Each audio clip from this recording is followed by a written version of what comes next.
I can't marry a nobody like you." The words, amplified by the microphone just moments before it clattered to the marble floor, were a gunshot in the sacred silence of the church. Landon Hayes, her groom, shouted them, his face a mask of panic and disgust. He left her there, trembling in her simple white gown, a spectacle of humiliation under the weight of 100 scornful eyes. The whispers of the elite turned to mocking laughter, a cruel symphony that echoed off the vaulted ceilings. But as their scorn reached its peak, the very ground began to tremble. A storm was coming, not of rain, but of retribution, heralded by the roar of engines and the silent promise of a forgotten honor. But that storm was still hours away. The first tremor of the earthquake that would shatter her world had begun the night before, at the Hayes family estate, a sprawling mansion that seemed to view her existence as an affront to its own grandeur. The air inside was thick with the scent of lilies and expensive perfume, a suffocating combination that clung to the back of Arya Vance's throat.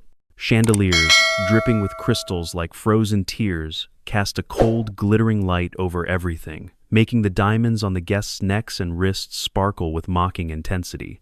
It was the pre-wedding party, and Arya felt less like the guest of honor, and more like an exhibit on display.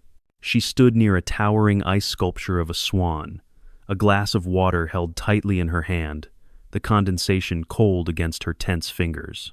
Her dress was a simple sheath of charcoal gray silk. It had no sequins, no lace, no designer label screaming for attention. She wore no jewelry, save for the modest engagement ring Landon had given her. Her dark hair was pulled back from her face in a neat, functional style that framed features devoid of makeup, save for a hint of color on her lips. She looked clean, honest, and utterly out of place. She didn't belong in this room of shimmering gowns and bespoke suits, and the other guests made sure she knew it.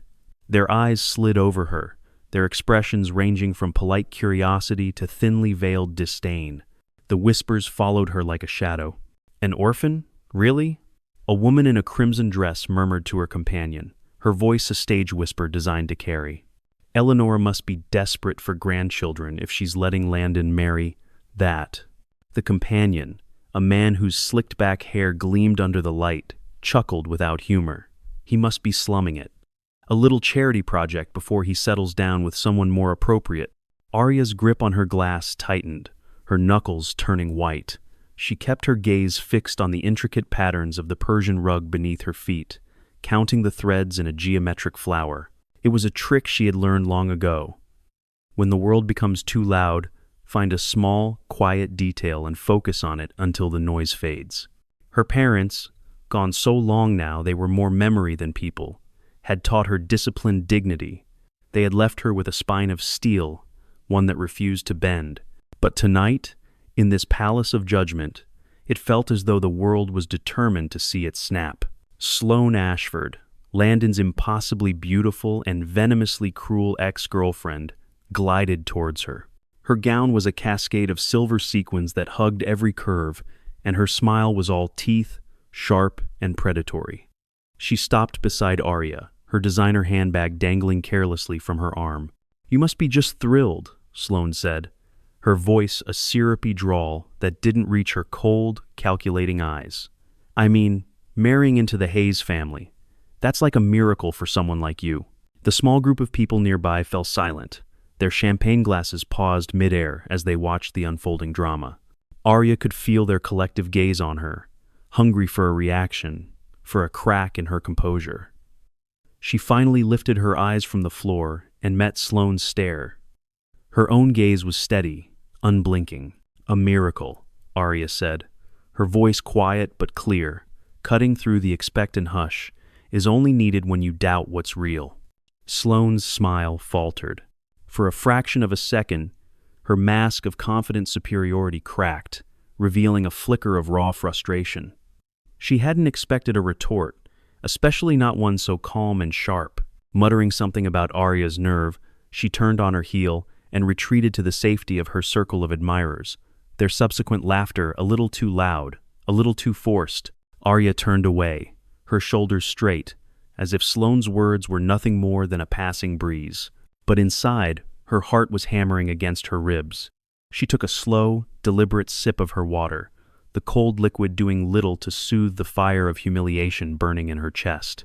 A heavy, bejeweled hand landed on her arm. Arya turned to find Eleonora Hayes, her future mother-in-law, standing beside her.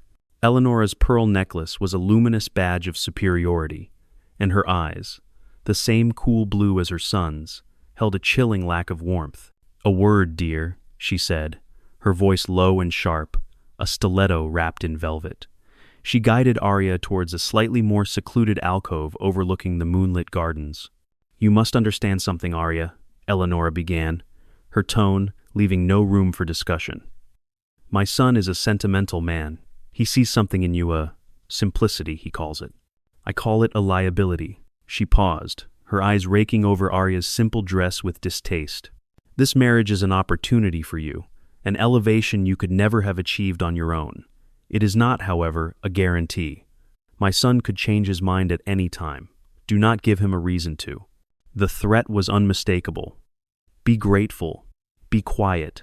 Know your place." Arya simply looked at the older woman, the matriarch of a dynasty built on power and influence, and gave a single slight nod. It was not a nod of agreement, nor of submission. It was one of pure acknowledgement. She had heard the words. She understood the terms of her surrender. Eleonora's lips pursed in annoyance. She had expected fear, or at least a fawning promise to behave. Arya's quiet dignity was a language she didn't understand, and therefore couldn't control. With a sharp click of her heels on the marble floor that sounded like the ticking of a countdown clock, she swept away, leaving Arya alone with the cold reflection of the moon on the glass. She had believed in Landon. In the beginning, his charm had been a warm and welcome light in her solitary life. He had courted her with a gentle persistence, telling her he loved her strength, her independence, the way she never felt the need to prove herself to anyone. He said her silence was a sign of depth, not weakness. He had made her feel seen for who she was, not what she lacked. But now, standing in this gilded cage, his mother's words echoed a conversation they'd had just an hour before on this very balcony. "I'm under a lot of pressure, Arya," he'd said, his voice tight with a tension she hadn't recognized as weakness. He was fiddling with his cufflinks, avoiding her eyes. "My family, they expect things. They have a certain standard. I just need you to understand that." She had nodded then, thinking it was just pre-wedding jitters, the understandable stress of merging two worlds. She had trusted him. She had placed her quiet, fiercely guarded heart into his hands, believing he would protect it. And now, here she was, standing alone in a sea of eyes that judged her for simply existing, with the chilling realization that her fiancé might be the one leading the charge. As the party began to wind down, a man in a tailored suit cornered her near the balcony doors. He was a business associate of the Hayes family, his face flushed with bourbon and entitlement. His cufflinks flashed as he gestured expansively. "You know, sweetheart," he slurred, leaning far too close, his breath a foul wave of alcohol and self-importance. "You're cute, but you're way out of your league here." He gestured vaguely at the opulent room. "Stick to your kind, and you won't get hurt. A word of friendly advice." The words landed like a physical blow.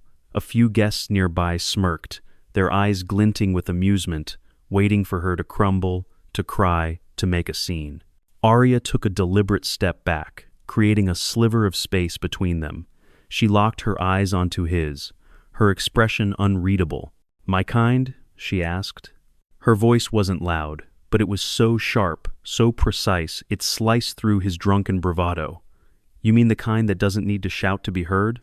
The man blinked, his confidence faltering. The smirk vanished from his face, replaced by a dull, confused flush.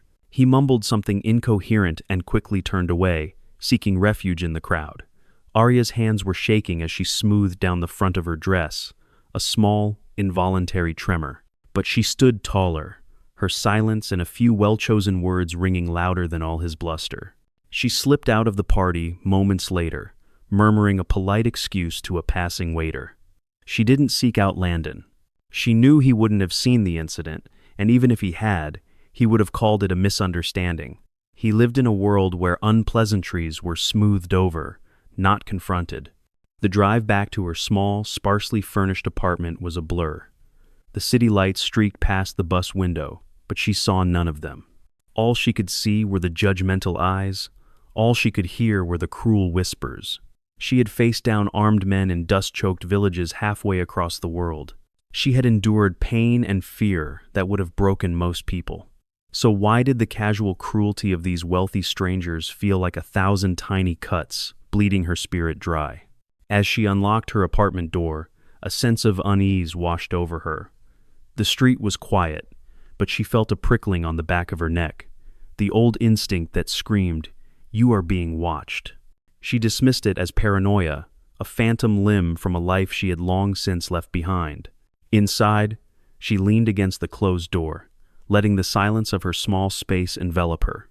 It was her sanctuary, a place with no expectations, no judgment. But tonight, it felt fragile. Then, she saw it. A plain manila envelope had been slipped under her door. Her name, Aria Vance, was written on it in neat block letters. Her heart began to pound, a slow, heavy drumbeat against her ribs. She hadn't been expecting any mail, and no one from the party knew this address. With trembling fingers, she picked it up. It was thin, holding only a single, stiff object inside. She tore it open. It was a photograph. The paper was old, the image slightly grainy, but the content was unmistakable. A much younger Arya stared back at her. She was in full military combat gear, her face smudged with dust and grime, her hair hidden under a helmet. She was standing with a unit of soldiers, all of them looking exhausted but resolute. A ghost of a smile touched her lips in the photo, a look of camaraderie and shared hardship. Her eyes, even then, held a depth that spoke of things seen and done. Arya's breath caught in her chest, a painful, sharp gasp. She sank onto the edge of her sofa, the photograph shaking in her hand. She had buried that life. After the mission that broke her, the one that had stolen her name and her peace, she had locked it all away in a dark corner of her mind. She had burned the uniforms, packed away the medals she couldn't bear to look at, and cut ties with everyone who knew Captain Vance. She had become just Arya, a quiet woman who worked in a library, a nobody. Who had sent this? How did they find her? A faint sound from the street below caught her attention. A car horn, two sharp, distinct beeps. It wasn't just any sound. It was the old signal her unit used for a clear checkpoint. Her blood ran cold. She scrambled to the window, peering through the blinds. On the street below, a sleek black SUV was pulling away from the curb, its engine a low, powerful growl. It disappeared around the corner before she could get a clear look at the driver, the man who had given her the envelope at the party. It had to be. But his message then had been a threat. The message now, with the photo and the signal, felt different. It felt like a warning, or maybe a summons. Tomorrow, you'll need this truth. The words echoed in her mind. Truth. What truth? The truth that she wasn't the simple orphan everyone believed her to be? The truth about the mission that had ended her career and haunted her nightmares? She hadn't slept that night. The photo lay on her nightstand, a burning indictment of the peaceful, anonymous life she had tried so hard to build. She sat on the edge of her bed, tracing the faces of the men and women in the picture. Faces she hadn't let herself remember in years. Some of them she would never see again. Her fingers brushed against the small, worn dog tag she kept in her bedside drawer. She hadn't touched it in years. Kaylin's tag. For a moment, her shoulders slumped under the immense weight of that old life, the grief and guilt pulling her down. But then, she straightened. She tucked the tag and the photo back into the envelope and hid it deep within her closet. Her face, reflected in the dark window, was set like stone. She had survived fire. She had survived loss. She would survive this. As she prepared for her wedding day, she didn't feel like a bride. She felt like a soldier heading into battle, utterly alone, with no idea where the first shot would come from. She only knew it was coming. The organ music swelled, a majestic, sacred sound that filled the cavernous space of St. Jude's Cathedral. Light, fractured into 1,000 pieces of ruby, sapphire, and emerald, poured through the towering stained glass windows, painting the marble aisle in holy patterns. It was a scene of breathtaking beauty, a perfect stage for a fairy tale wedding. For a fleeting moment, as Arya stood at the altar beside Landon, she allowed herself to hope. She saw the way the light caught the gold threads in his tailored suit, the nervous smile he gave her, and she thought, perhaps last night was just a nightmare. Perhaps this is real. The air was fragrant with the heavy scent of white roses and lilies, the same flowers that had filled the Hayes mansion, but here they smelled of reverence, not arrogance. Her simple gown, a column of ivory crepe with no lace or beading, felt right. It felt like her, honest, unadorned, and strong. She had walked down the aisle alone, her head held high, a silent testament to the fact that she had brought herself to this day, needing no one to give her away. She was her own woman. She had hoped Landon loved her for that very reason. The minister's voice was a gentle, resonant hum, speaking of union, of faith, of forever. Arya focused on his words, letting them wash over her, a balm on the raw wounds from the night before. She looked out at the pews, at the sea of expectant faces. She saw Eleonora Hayes in the front row, her expression a mask of regal indifference. Beside her, Sloane Ashford watched with an unnerving intensity, her bright lipstick a slash of crimson in the hallowed light. The guests, a veritable who's who of the city's elite, were all there, their wealth and power a palpable force in the room. They were his world, not hers. But today, she had thought, their worlds would become one. Do you, Landon Thomas Hayes, take this woman, Arya Vance, to be your lawfully wedded wife? The question hung in the air, suspended in a perfect, crystalline moment of silence. This was it, the precipice of her new life. Landon turned to her. His blue eyes, usually so warm and charming, were filled with a wild, cornered panic. He opened his mouth, but no sound came out. A knot of ice formed in Arya's stomach. The minister prompted him gently, a slight frown creasing his brow. The silence stretched, becoming unbearable. A nervous cough echoed from the pews. The air grew thick, heavy with unspoken tension. Arya could feel the shift in the room as 100 pairs of eyes focused on Landon's frozen form. She could see the sweat beading on his upper lip. And then, he broke. He snatched the microphone from its stand, his movements jerky and desperate. The quiet hope in Arya's heart shattered into a million pieces. "I can't," he gasped, his voice thin and reedy. Then, as if finding a reserve of cruel strength, his voice rose to a shout that desecrated the holy silence. "I can't marry a nobody like you." The words ripped through the cathedral. They struck Arya with the force of a physical blow, stealing the air from her lungs. For a horrifying second, the world went silent and white, all sound and color bleached away by the sheer shock of his betrayal. Then came the sound of the microphone hitting the marble floor. It wasn't a dull thud. It was a sharp, percussive crack, followed by a metallic shriek of feedback that pierced the ears. A scream from an inanimate object that mirrored the silent scream trapped in Arya's throat. And then came the laughter. It started as a ripple of shocked whispers, hushed gasps, and nervous titters. But it quickly swelled into a wave, a crashing tide of scorn that washed over Arya, threatening to pull her under. It was not joyful laughter. It was the cruel, barking laughter of a pack that has cornered its prey. Men in their $1,000 suits snorted with derision. Women adorned in jewels that could fund a small country hid their smirks behind manicured hands, their eyes glittering with malicious delight. In the front row, Sloane Ashford did not hide her glee. She began to clap, a slow, deliberate, mocking applause. Her manicured nails clicked together with each impact, a sound as sharp and venomous as her gaze. "Told you," she called out, her voice cutting through the din with triumphant clarity. "She's a parasite. Gold diggers never win." The crowd, emboldened by her lead, shed any pretense of decorum. "What is she even doing here?" A man in a navy blazer slurred, his tie already loosened from too much pre-ceremony champagne. "Look at that dress. Bargain bin." A woman dripping with diamonds leaned forward to whisper to her companion, "She doesn't belong. Never did." It was only a matter of time before Landon came to his senses. Arya stood frozen, a statue carved from ice. The bouquet of white roses trembled in her hand, but her face remained a steady, unreadable mask. She didn't look at Landon, who stood a few feet away, his face now flushed with a strange mix of shame and self-righteous justification. She didn't look at the laughing crowd. Instead, her eyes flicked to the stained glass window depicting a solitary saint, his face serene amidst a circle of tormentors. She breathed in, a slow, deliberate action, and held it. The air smelled of roses and betrayal. The thorns on the bouquet stems pricked her skin, tiny pinpricks of reality in a surreal nightmare. She focused on the feeling, grounding herself.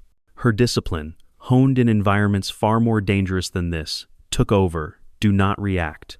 Do not engage. Assess. Endure. A young photographer, his press pass hanging from his neck like a badge of dishonor, shoved his way through the stunned guests at the back. His eyes were wide with the thrill of the scoop. "This is gold," he shouted to his colleague, already snapping photos with a rapid-fire succession of clicks and flashes. The flashbulbs were like interrogation lights, blinding her, pinning her in place. The nobody bride ditched at the altar. Front page for sure. The guests around him nodded in agreement, many pulling out their own phones, their faces lit by the ghoulish blue light of their screens as they recorded her humiliation. They were no longer guests at a wedding. They were spectators at an execution. Arya's fingers tightened on the bouquet, crushing a delicate petal. It fell to the floor, a single, perfect teardrop of white against the gray marble. She finally turned her head and looked directly at the photographer. Her voice, when she spoke, was shockingly quiet, yet it carried a weight that made him pause. "Is that what you see?"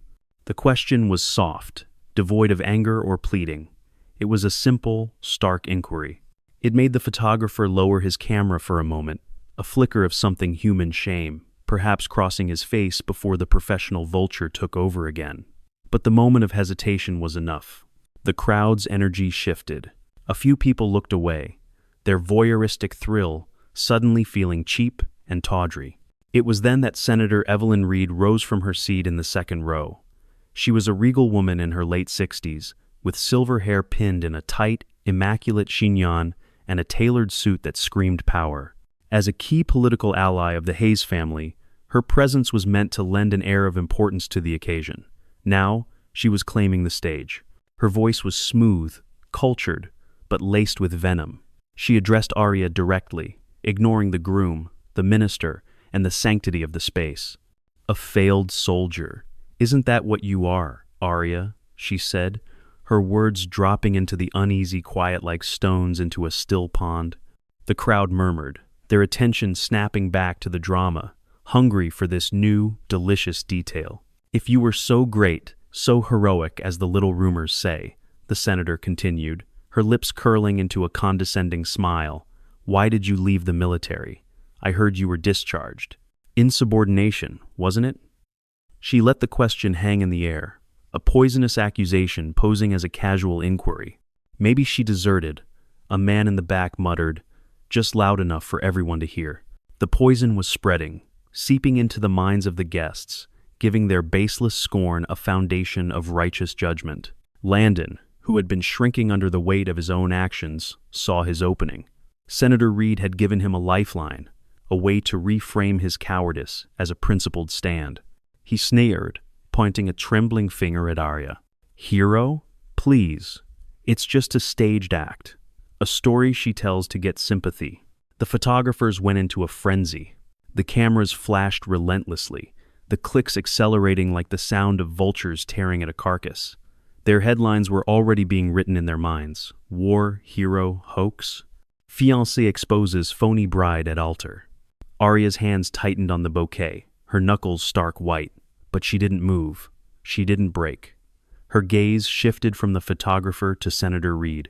It was a cold, analytical look, the look of a captain assessing an enemy position. The senator met her gaze, her smile unwavering, confident in her power to destroy this insignificant girl with a few well-placed words. The whispers grew louder, more specific, more cruel. "I heard she was kicked out for cowardice," a woman whispered to her husband. "No wonder she's so quiet, probably ashamed." "Explains everything," the husband nodded sagely, adjusting his gold watch. Eleonora was right to be worried. Bad stock. The words rippled through the crowd, each one a fresh sting. Shame, cowardice, bad stock. They were trying to define her, to reduce her to a collection of their ugliest assumptions. Arya's feet felt rooted to the marble floor. She adjusted her stance, planting them ever so slightly wider apart, a subtle shift that only a trained eye would recognize as a bracing for impact. Her spine, the one forged in discipline and loss, felt like a rod of steel holding her upright. "Shame," she said, her voice barely a whisper, yet it seemed to cut through the noise. She was speaking to the couple who had judged her, but her words were for everyone. That's a heavy word for people who don't know the first thing about me. The couple froze, their faces flushing red. The whispers around them died down, replaced by an uneasy, expectant silence. They had thrown their sharpest stones, and the target had not only refused to fall, but had calmly thrown one back. Landon, desperate to regain control, tried again. His voice was shrill, cracking with panic. "You're still nothing. No name, no family, no standing. That's the truth." He repeated the words from his initial outburst, clinging to them like a shield. But they sounded different now. Less like a proclamation of power, and more like the desperate mantra of a weak man trying to convince himself.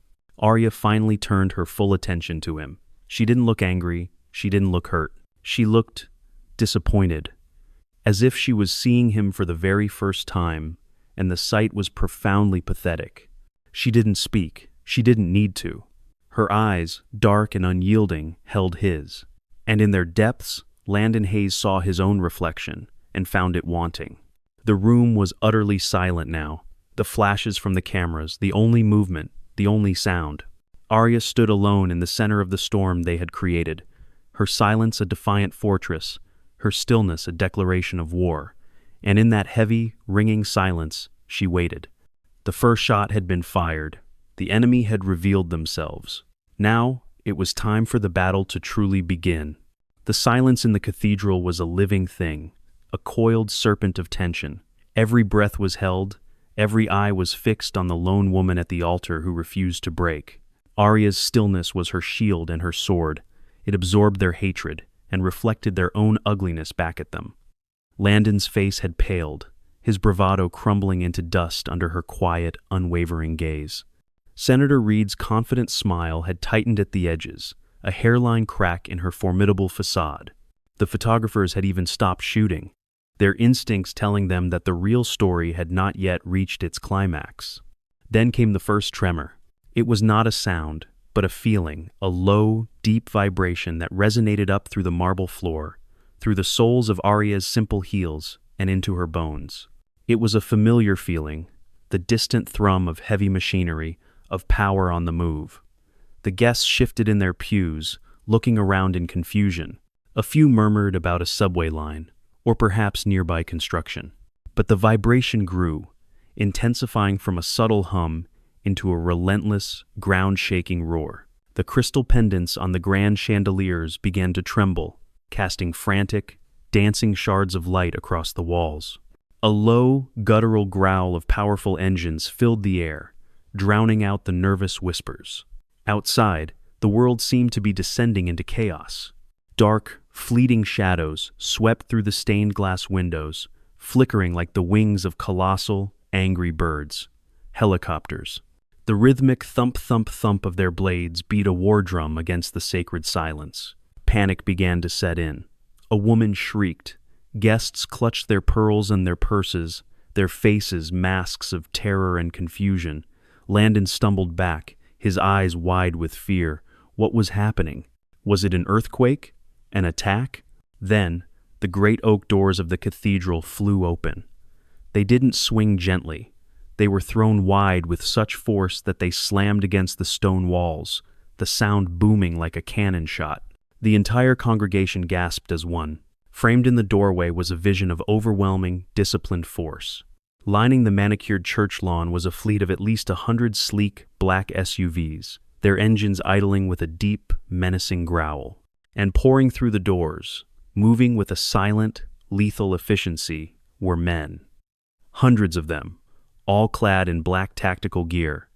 their faces grim and unreadable. Their heavy combat boots made a rhythmic, thudding sound on the marble floor, a sound that was at once terrifying and mesmerizing.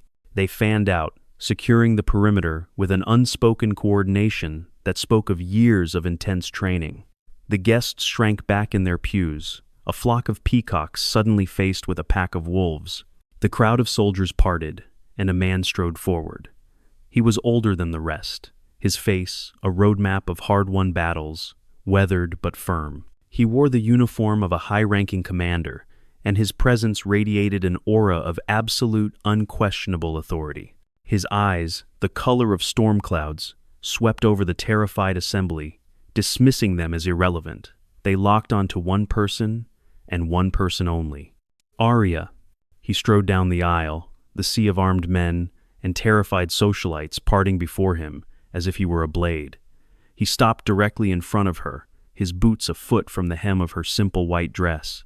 He didn't look at her gown. He looked at her eyes, a look of profound, unwavering respect. The entire cathedral held its breath. "Captain Vance," he said, his voice clear and steady, a commander's voice that cut through the tension and fear like a beacon. It echoed in the vast space, each syllable imbued with power. "It is time you reclaimed your name." The bouquet of white roses slipped from Arya's nerveless fingers. It hit the floor with a soft, final thud, a quiet surrender of the life she was supposed to have. Her face, which had been a mask of stoic endurance, finally showed a crack, a flicker of disbelief, a shadow of a memory. Her shoulders, held ramrods straight for so long, squared just a fraction more, as if she were subconsciously remembering who she was, a leader falling back into formation. The words Captain Vance ricocheted around the room. Guests exchanged confused, frightened glances. Landon's face drained of all color, leaving it a pasty, sickly white. His mouth hung half open as if he wanted to speak, to object, but the words wouldn't form. Sloane Ashford's smirk had vanished, replaced by a look of stunned disbelief. Senator Reed's eyes narrowed, her fingers tightening on her clutch until her knuckles were white. This was not part of her plan. This was an unforeseen, catastrophic variable. Arya looked at the commander, her gaze steady, and gave a single, almost imperceptible nod. It wasn't surrender. It was acceptance. From the disciplined line of soldiers, a young man, barely older than Arya herself, stepped forward. His uniform was crisp, but his hands trembled slightly. He held a small sealed envelope, his eyes fixed on Arya with an expression of pure, unadulterated awe. "Ma'am," he said, his voice cracking with emotion. You saved my brother. In the ambush, in the Zabar Valley." The name of the classified location fell into the room like a grenade. "He told me about you. He said you carried him 2 miles under heavy fire." The crowd shifted, leaning forward. The whispers stopped entirely. This was no longer a spectacle of humiliation. It was something far deeper, far more complex. Arya's lips parted, but she didn't speak. She simply took the envelope from the young soldier, her fingers briefly brushing his. She nodded once, a gesture of shared understanding that passed between two people who knew the cost of survival. The young SEAL stepped back into formation, his salute sharp and perfect. In perfect unison, every soldier in the cathedral echoed it, a silent, powerful wave of respect and loyalty. The commander, Jax Dalton, turned to face the stunned crowd. His eyes were chips of ice. "You have all judged a woman you know nothing about," he announced, his voice booming with authority. He held up a worn, leather-bound folder stamped with the crimson seals of top-secret classification. "This is the truth about Captain Arya Vance." He opened it, pulling out a sheaf of official documents. 5 years ago, Captain Vance led a covert SEAL unit on a mission that went disastrously wrong due to faulty intelligence. They were walking into a trap. He paused, letting the words sink in, his gaze sweeping over the pale faces of the guests. Against all odds, she saved over 100 soldiers that day. She risked her own life, repeatedly going back into the kill zone to pull her people out of hell. Arya's eyes flicked to the folder, her breath catching for just a moment. The memory, raw and vivid, flashed behind her eyes, the smell of smoke and fear, the relentless crack of gunfire, the weight of a wounded man on her back. But the official report, Commander Dalton continued, his voice dropping to a low, dangerous growl, was buried. The mission was labeled a failure, and her name was erased from the commendations. Her career was sacrificed to protect someone else's lies, to protect a traitor. His gaze moved, slowly and deliberately, until it landed directly on Senator Evelyn Reed. The senator stood frozen, her face a mask of crumbling arrogance. "The order to bury Captain Marquez's mission came from you, Senator," Dalton declared, his voice a hammer blow of accusation. "You profited from the defense contracts tied to the faulty intelligence that caused the ambush, millions in your pocket, while a true hero's name was dragged through the mud." A collective gasp swept through the church. Heads whipped around to stare at the senator, who stood as if turned to stone. The air crackled, thick with the weight of the accusation. Arya closed her eyes for a single second. The pieces were finally clicking into place. The whispers, the discharge for insubordination, the photo under her door. It had all been leading to this moment. She finally spoke, her voice steady and clear, carrying the authority she had long since buried. "So my erased name," she said, her eyes locking with the senator's, "was the price for your treason." It wasn't a question, it was a judgment.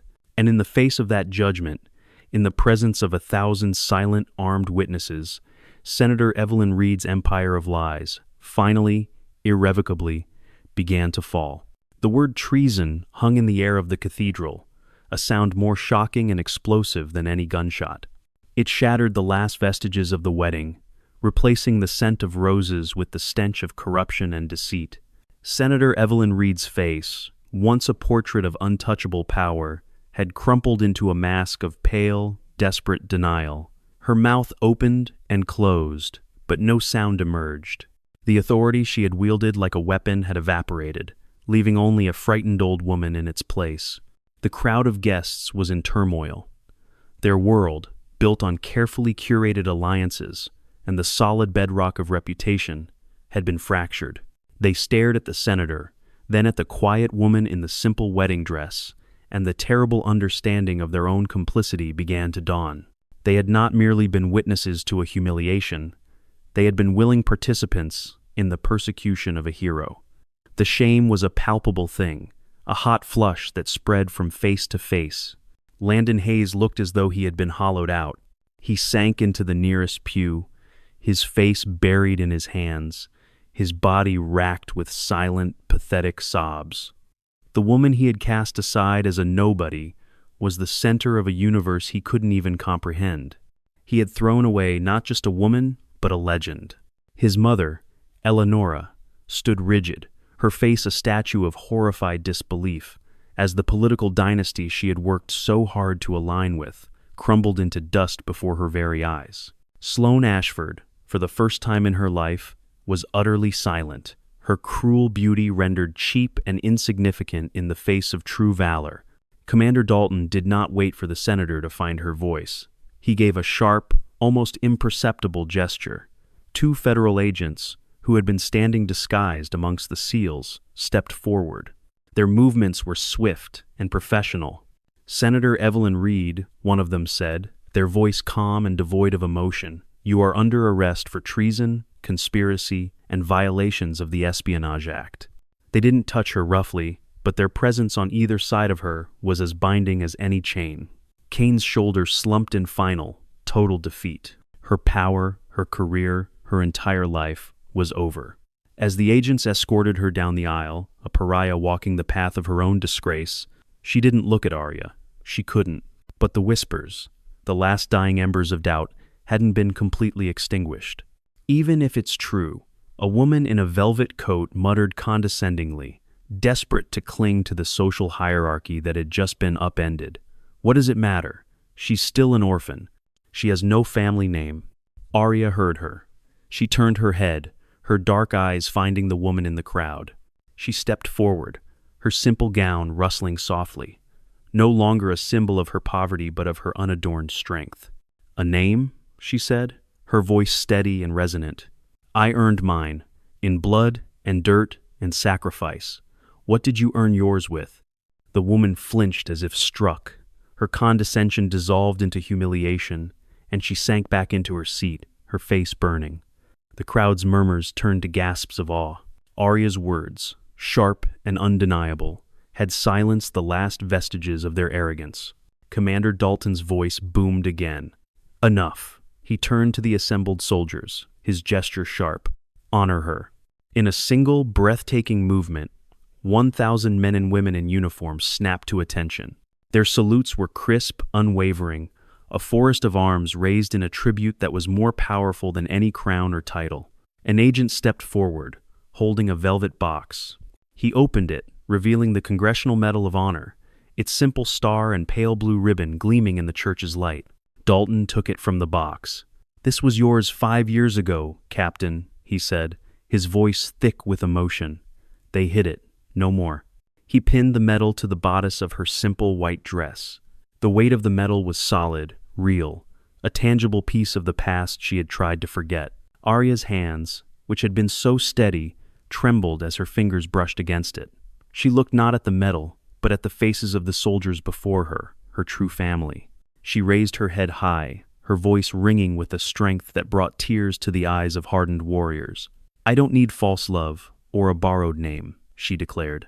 "I already have a family, the one that never abandons its own." The SEALs roared their approval, a thunderous, guttural sound of fierce loyalty that shook the very foundations of the church. The applause echoed, a validation that drowned out a lifetime of whispers. And then, in the midst of that glorious, chaotic moment of vindication, a single figure emerged from one of the SUVs outside. He was dressed in the worn combat fatigues of a field operator, his face obscured by a tactical mask and helmet. He stepped into the church, his movements deliberate and purposeful, and the crowd watched, confused, as he walked directly toward Arya. He stopped in front of her. The roar of the soldiers subsided into a heavy, expectant silence. With a slow, deliberate movement, he reached up and removed his mask. The face beneath was older than she remembered, scarred along one temple, but it was a face that was etched into the very fabric of her soul. It was a face she had seen every night in her dreams, a face she thought she would only ever see again in the afterlife. Arya's breath caught, a painful, ragged gasp. The Medal of Honor, her reclaimed name, all of it forgotten. The world narrowed to this single, impossible man. The strength that had held her up for so long finally gave way, her knees buckling. Commander Dalton caught her just in time. The man knelt before her, taking her hand in his. His touch was real, warm, calloused. "I never left you, Ari," he said, his voice low and gravelly, a sound she thought she had lost forever. "I lived in the shadows to finish the mission, to find the traitor, to come back to you." The crowd gasped, a wave of shock and disbelief. Arya's eyes filled with tears, the first she had allowed herself to shed. They fell now, silent and heavy, tracing paths of cleansing grief down her face. "Kaelin," she whispered, her voice breaking on his name. It was not a question. It was a prayer answered. Kaelin Ross, her true fiancé, her partner, her commander, her other half, thought killed in action 7 years ago in an operation so secret it had been erased from all records. His death had been the beginning of her isolation, the wound that had never healed. He stood, pulling her gently to her feet, his hands framing her face, his thumbs wiping away her tears. "They told you I was gone to keep you safe," he said, his eyes fierce with a love that had survived years of separation and shadow. "But I never stopped fighting my way back to you." The consequences for the others came swiftly and quietly. The tabloid reporter who tried to spin the story as a hoax was fired before his article even went to print, his name trending on social media for all the wrong reasons. Vanessa's lucrative sponsorship deals vanished overnight. Her social media accounts flooded with screenshots of her cruel words. The Hayes family, shattered by their alliance with a traitor and their public display of cruelty, became social pariahs. Their guests slipped out of the side doors of the cathedral, their faces flushed with a shame that would follow them for years. Arya didn't watch them go. She didn't need to. Her hand was in Kaelin's, the Medal of Honor pinned to her gown, her truth laid bare for the world to see. The church, once cold with judgment, was now warm, filled with the profound weight of honor restored and love reclaimed. The seals formed a double line, an honor guard, their salutes unwavering as Arya and Kaelin walked down the aisle. She was not a bride abandoned, but a woman reborn, walking not away from a broken promise, but toward a future she never thought she would have. As she stepped out of the shadows of the cathedral and into the bright, cleansing sunlight, Kaelin at her side, the weight of the metal on her chest felt impossibly light. She had carried far heavier burdens, and she had come through. The world now knew her not as a nobody, but as Captain Arya Vance, hero, survivor, loved, and she was finally, truly, home.